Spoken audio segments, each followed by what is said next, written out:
राष्ट्रवादी आणि शिवसेनामधल्या आमदार अपात्रते प्रकरणी एक मोठी बातमी समोर आलेली आहे। आमदार अपात्रता प्रकरणी आज सुनावणी होण्याची शक्यता कमीच आहे। त्यामुळे सप्टेंबरमध्ये या प्रकरणाची आता सुनावणी होण्याची शक्यता वर्तवली जाते।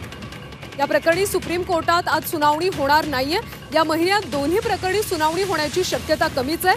त्यामुळे सप्टेंबर महिन्यात या प्रकरणाची आता सुनावणी होण्याची शक्यता वर्तवली जाते। शिवसेना आणि राष्ट्रवादी काँग्रेसमधल्या आमदार अपात्रता प्रकरणी आज खरं तर सगळ्यांचं कोर्टाच्या निर्देशाकडे लक्ष लागलं होतं। मात्र या प्रकरणी सुप्रीम कोर्टात आज सुनावणी होणार नसल्याची माहिती समोर आली।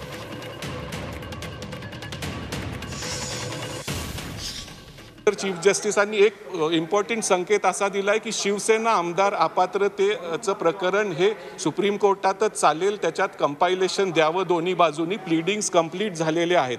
त्यामुळे सप्टेंबर किंवा ऑक्टोबरमध्ये ह्याची सुनावणी नक्की होणार आणि ह्याचा निकाल पण अपेक्षित आहे आणि तसंच एनसीपी बद्दल पण आहे। त्यामुळे आज 1-2 दिवसात आपल्याला पुढची तारीख मिळेल आणि जरी आज मुहूर्त लाभला नसला दोन्ही प्रकरणासाठी तरी सप्टेंबरमध्ये जी तारीख येईल त्याच्यात हे प्रकरण ऐकले जातील आणि निकालात काढले जातील।